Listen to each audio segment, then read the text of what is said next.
नमस्कार सर। सच साहेब जी। सर आपका क्या नाम है? कश्यप दास नाम है दास का। आप कहाँ से आए हो सर?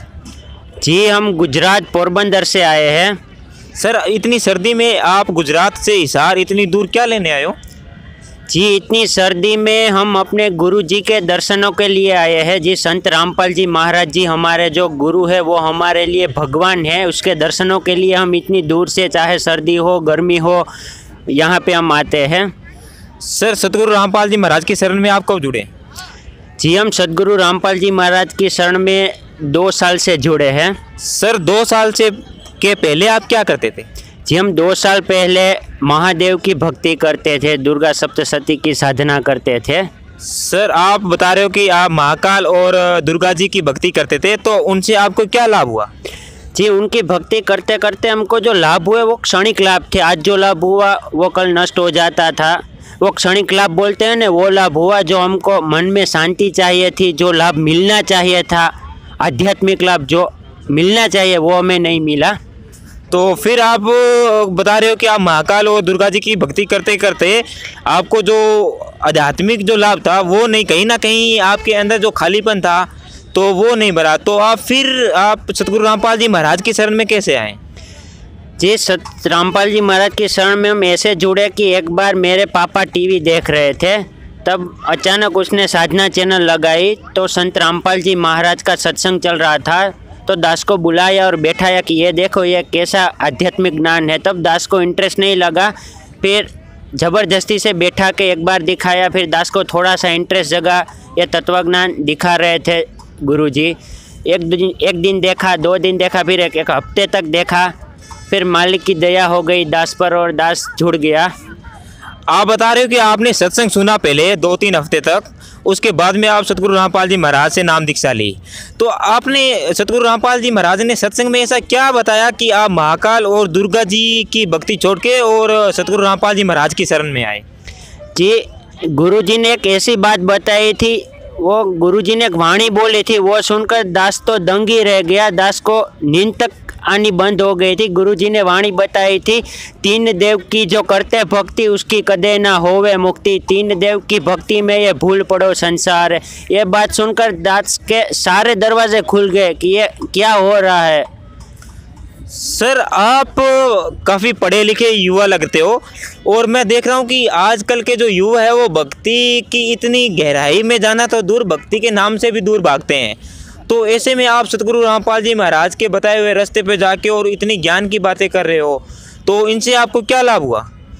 जी सभी लोग बोलते हैं कि ये हमारी भक्ति की उम्र नहीं है, आप तो अभी एंजॉयमेंट करो, भक्ति तो जब बूढ़े होंगे तब करोगे। लेकिन भक्ति करने की कोई उम्र नहीं होती है। परमात्मा कहते हैं मनुष्य जन्म दुर्लभ है, मिले न बारंबार। तरवर से पट्टा टूट गया, बहुर न लगता डर। ये हमें मनुष्य जन्म एक बार मिला है और एक एक क्षण हमारे मनुष्य जीवन की कीमती है। अगर ये हम गवा देंगे तो तुरंत 84 लाख योनि हमें भुगतनी पड़ेगी। तो इसीलिए हमें 84 में नहीं जाना हो तो जल्दी से जल्दी संत रामपाल जी महाराज से नाम दीक्षा लेके भक्ति करनी ही होगी। आपको क्या क्या लाभ प्राप्त हुआ सर? जी सबसे पहले दास बताए तो दास को आध्यात्मिक लाभ हुआ। दास इतनी सारी भक्ति करता था, दास को कुछ भी लाभ नहीं होता था, बस दिन रात परेशान रहता था, नींद नहीं आती थी, थकान शरीर में रहती थी, क्या सारी के सारी बीमारी थी जो दास बताना नहीं चाहता।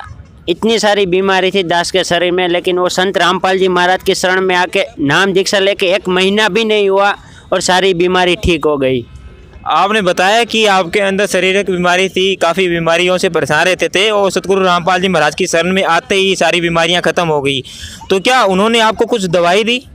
जी नहीं, कुछ भी संत रामपाल जी महाराज ने दवाई नहीं दी। जब नाम दीक्षा लेने गए तब एक मंत्र बताया, बोला बस ये मंत्र जाप करो, यही सारी दवाई है। बस वो हम मंत्र जाप दिन रात करते रहे, सारी परेशानियों से मुक्त हो गए जी। और अभी जो हम समाज में देख रहे हैं काफ़ी कुरीतियाँ भी फैली हुई है, इनमें भी क्या सतगुरु रामपाल जी महाराज का इनको समाज सुधारने में कोई योगदान है?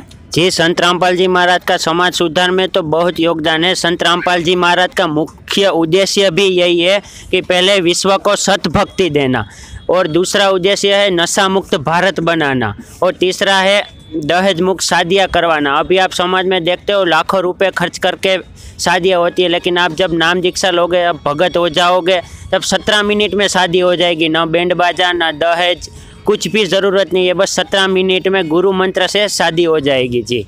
देखिए सर, हमारे साथ ये सतगुरु रामपाल जी महाराज के शिष्य हैं। इन्होंने कितनी अच्छी बात बोली कि आज के टाइम में जो सबसे ज़्यादा कुरीतियाँ हैं, नशा और ड्योरी सिस्टम और ये भेदभाव, इन सबको सतगुरु रामपाल जी महाराज है वो सबको ख़त्म कर रहे हैं, जिनको कि गवर्नमेंट जो है लाखों करोड़ों रुपए खर्च करके भी नहीं कर सकती।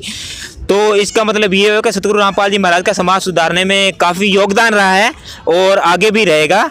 तो सतगुरु रामपाल जी महाराज की शरण में कैसे आ सकते हैं, कैसे इनके लाभ प्राप्त कर सकते हैं सर? जी, संत रामपाल जी महाराज से जुड़ने के लिए पहले 3 चैनल पे सत्संग आते हैं। साधना टीवी चैनल पर शाम 7:30 बजे आता है, ईश्वर चैनल पर दोपहर को 2 बजे सत्संग आता है।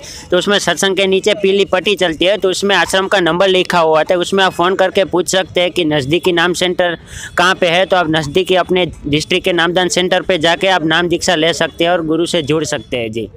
Thank you sir. जी, सत साहेब।